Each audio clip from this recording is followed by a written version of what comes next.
Hari ini saya mau cerita nih tentang sesuatu yang mungkin teman-teman semua sudah dengar ya. Kita cerita tentang hal yang sering kita pegang setiap hari, yaitu kita cerita tentang uang. Banyak dari teman-teman sudah mengenal uang. Begitu lahir kita diajari tentang uang. Tapi sampai sekarang kita nggak tahu uang itu apa dan bagaimana prosesnya juga. Ya. Sepanjang sejarah manusia, uang adalah salah satu hal yang terus berubah dari waktu ke waktu. Banyak teman-teman yang sekarang terbiasa dengan uang kertas. Tapi teman-teman tahu nggak?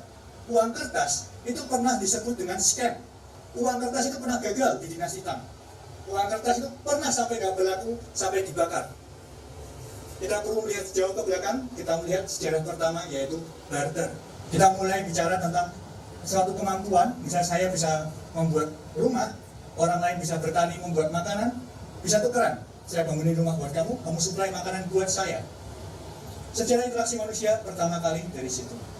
Tapi lama-kelamaan susah nih, karena yang satu nanamnya jagung, yang satu nanamnya beras. Orang mulai kebingungan. Kalau jagung itu beras, apakah sama rata atau enggak? Karena jagung itu lebih gampang tumbuhnya. Ya. Makanya orang mulai timbul perbincangan lain sebagainya, keributan, merasa nggak adil pertukaran itu. Kemudian bergantilah dengan orang menggunakan satu medium untuk menyamakan. Ya, medium penyamaan ini mulai banyak perbincangan, oh pakai terang aja atau pakai garam aja. Nah, apa yang menentukan medium untuk transfer itu? Yang menentukan medium of transfer itu adalah kelangkaan. Apabila seseorang tinggalnya di gunung, buat mereka garam itu lebih berharga. Buat orang yang tinggal di pantai, batu yang besar itu lebih berharga. Tapi dengan semakin berpindahnya manusia dari gunung, dari laut, dari mana-mana, akhirnya semua orang setuju, kayaknya harusnya pakai emas deh, kayaknya pakai logam deh. Karena logam, alasan yang pertama itu susah ditemukan dimanapun. Dan ada kegunaannya, orang lalu mulai menggunakan emas. Lalu setelah orang mulai pakai emas, mulai banyak pemalsuan. Karena emas, ya, emas itu kan warnanya seperti itu, waktu kita tukeran emas, kita bayar pakai emas, kita bisa membohongi orang. Luarnya emas, dalamnya besi. Kalau ditimbang, berat. Tapi padahal emasnya sedikit. Lalu orang ribut lagi. Gimana nih caranya? Lalu kemudian pelan-pelan mulai diciptakan satu orang menengahi, yaitu negara, kerajaan misalnya. Mereka membuat koin. Setelah koin, apa? Uang fiat.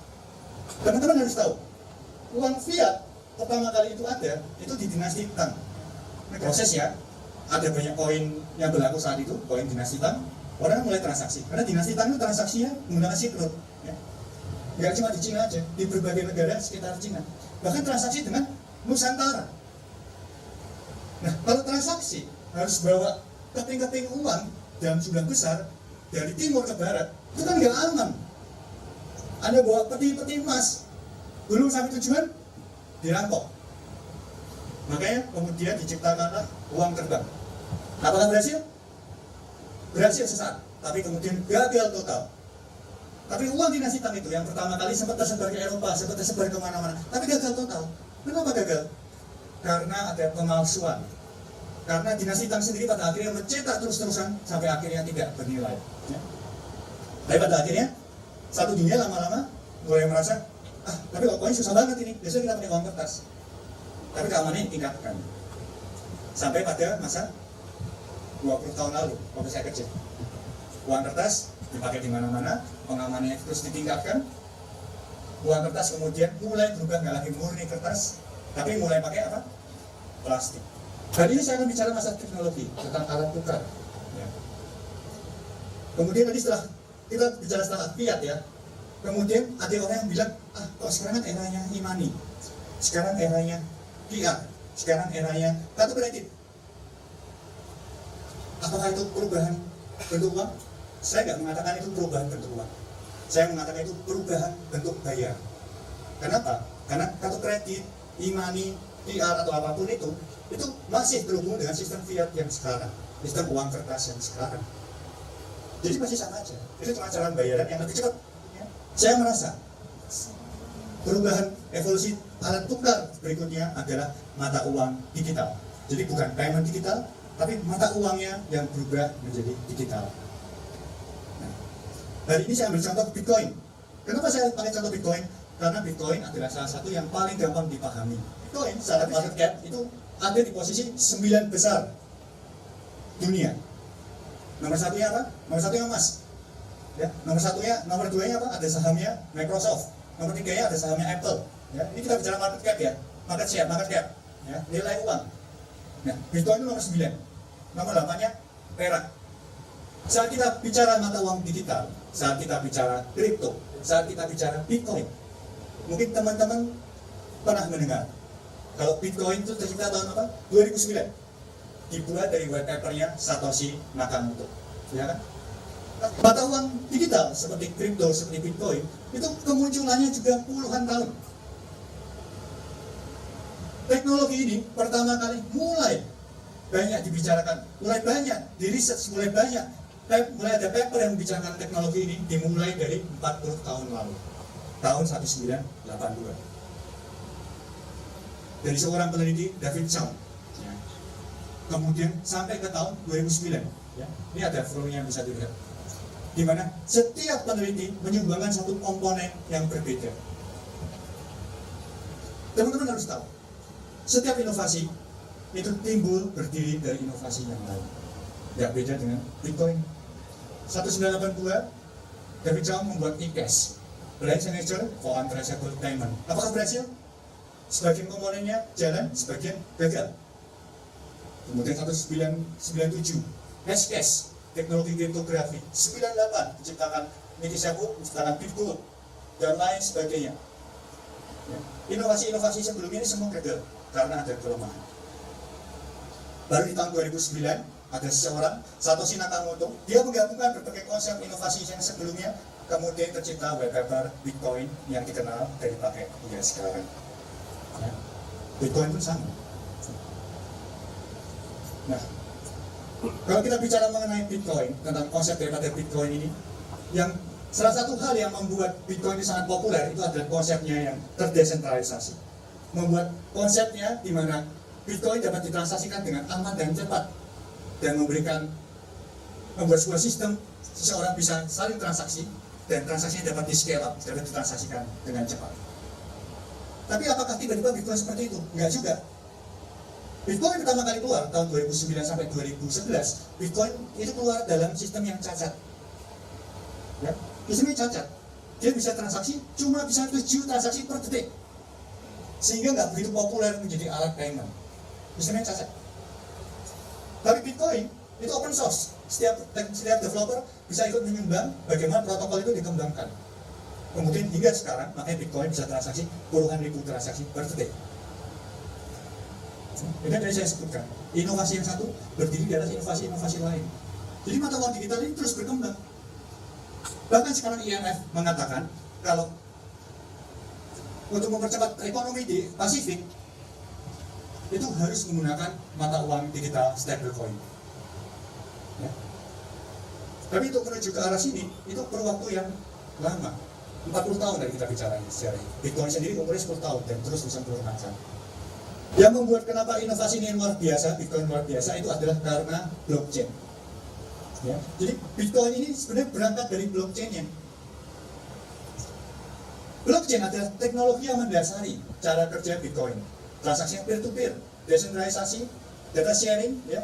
Kemudian adanya buku besar yang saling berinteraksi. Jadi intinya dalam transaksi Bitcoin atau transaksi mata uang digital lainnya, pada dasarnya setiap transaksi itu sebenarnya tercatat di sebuah buku besar, yang dimana buku besar itu disimpannya bukan di satu server, tapi disimpannya di berbagai server yang saling interkoneksi satu dengan yang lain.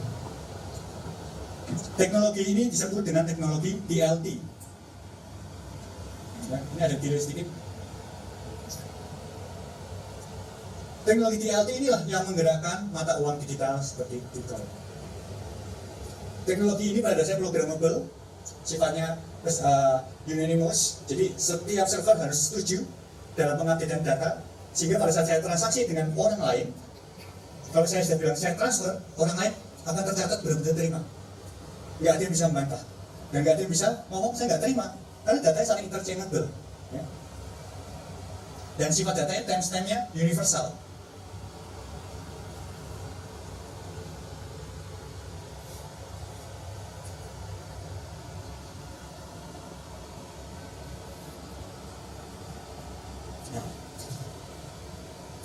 Bagaimana proses transaksinya? Tadi seperti saya gambarkan, ya, sifatnya seperti ini. Di mana setiap transaksi itu tercatat di dalam blockchain-nya. Dan itu membuat kenapa transaksinya tidak bisa dipalsukan.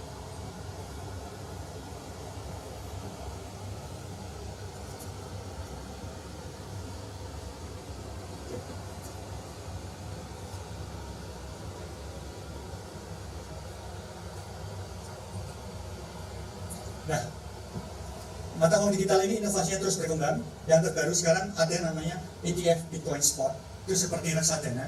Ya. Inovasi ini sekarang di tahap di mana bahkan Bank Sentral Amerika sudah mengapprove ada ETF atau seperti reksadana dalam bentuk Bitcoin. Transaksi satu hari bahkan mencapai 10 billion US dollar. Kita bisa lihat nama-nama besar di sini seperti Fairfax, BlackRock, ya. Ya, perusahaan yang hampir memiliki semua saham perusahaan besar di dunia. Bahkan BlackRock juga punya sekian percentage dari saham BCA. Nggak cuma saham Microsoft, nggak cuma saham Apple, ya. Berbagai saham yang ada di dunia. Karena BlackRock adalah perusahaan fund terbesar di dunia saat ini. Dia punya akses 10 triliun US dollar, bahkan lebih besar daripada APBN negara kita. Pembentukan harga daripada alat kripto seperti Bitcoin itu pembentukan harganya berdasarkan demand dan supply. Jadi mata uang digital mulai beralih. Yang sebelumnya mata uangnya itu tercipta dari nilai yang dijamin oleh suatu bank sentral yang dijamin oleh suatu negara. Sekarang mata uang digital itu beralih. Value-nya dibuat berdasarkan demand dan supply. Ya. Makanya kita bisa lihat, kalau kita bandingkan antara rupiah dengan Bitcoin misalnya, ya, Bitcoin itu dalam 5 tahun terakhir dari harganya 4.000 dolar, sekarang Bitcoin harganya hampir 70.000 dolar. Peningkatannya luar biasa. Kenapa? Bukan Bitcoinnya luar biasa menurut saya. Memang nggak bisa dibanding, inflasi kita luar biasa besar. Inflasi dunia itu luar biasa besar. Kita lihat mata uang rupiah kita dibanding US dollar cukup bagus Mas ya. Dalam 5 tahun terakhir turunnya cuma 10%. Tapi pertanyaannya US dollarnya sendiri inflasinya berapa persen? Ya. Buat pembanding kita bisa melihat perbandingan Bitcoin dengan emas. Dalam 5 tahun terakhir emas naik 48%, cukup bagus. Bitcoin dalam 5 tahun terakhir itu kenaikannya hampir 1000%. Ya. Saya lebih suka membandingkan Bitcoin dengan emas daripada saya membandingkan Bitcoin dengan mata uang. Kenapa? Karena mata uang kertas apapun itu sistemnya inflasi, jadi sudah susah kita pakai titik ukur value sebenarnya berapa. Tapi kalau kita bandingkan dengan emas itu ada safe haven aset, dimana artinya kalau misalnya tiba-tiba ada suatu kondisi darurat negara, kalau kita megang emas itu kondisinya lebih aman, karena emas itu diterima dimanapun dan dia lebih anti inflasi. Nah, sifat dari Bitcoin kurang lebih sama, makanya banyak orang menyebut Bitcoin itu bukan digital money, Bitcoin itu adalah digital gold. Ya. Prosesnya juga cukup sama ya, Bitcoin dan emas sama-sama membutuhkan proses dalam penciptaannya. Ya, mata uang digital seperti Bitcoin itu proses penciptaannya ada proses mining di dalamnya. Dimana kalau buat teman-teman tahu, proses mining atau menjalankan server dari Bitcoin saat ini kurang lebih membutuhkan 60% listrik yang dipakai satu Indonesia. Besar banget listriknya. Kenapa? Karena dipakai untuk mengamankan transaksi daripada Bitcoin, yaitu untuk menjalankan server-server dari Bitcoin itu. Kalau emas gimana? Emas juga sama. Emas butuh proses penambangan yang cukup panjang sampai kemudian tercipta value. Makanya kalau dikatakan Bitcoin dan emas sama-sama punya nilai intrinsik dari proses penambangannya. Ya. Ini ada sedikit perbandingan antara Bitcoin dengan emas. Ya. Nggak akan saya bahas satu persatu karena keterbatasan waktu. Ya. Cuma satu hal yang menarik. Kembali tadi saya utarakan. Nah, tolong Mas. Ya. Satu hal yang menarik tentang mata uang digital ini. Sekarang mata uang digital ini juga mulai evolve. Nggak lagi cuma bicara tentang Bitcoin. Karena Bitcoin juga punya satu kelemahan yang sama dengan emas. Apa itu? Scarcity. Terlalu langka. Fungsi daripada Bitcoin buat alat payment juga kurang cocok. Kalau terlalu langka, sifatnya apa? Deflasi. Nah, kemudian inovasi di bidang mata uang digital ini sekarang mulai membicarakan central bank digital currency. Bagaimana membuat mata uang digital berbasiskan blockchain yang dibuat oleh negara. Transaksi yang bisa cepat, tapi tidak terlalu scarcity. Ya, ini berbagai inovasi yang mulai muncul di berbagai negara. Kita bisa melihat bagaimana negara-negara sekarang mulai membuat US dollar digital, mulai membuat yuan digital, dan sebagian inovasi ini menggunakan blockchain. Saya percaya kedepannya Bitcoin lebih sifatnya sama seperti emas, sebagai pelindung nilai, bukan sebagai barang transaksi. Di Indonesia sendiri mulai mengenal namanya rupiah digital. Inovasi di bidang payment ini mulai berkembang. Inovasi di bidang mata uang di Indonesia juga mulai membuat namanya rupiah digital di bawah Project Garuda, project yang dibuat oleh Bank Indonesia.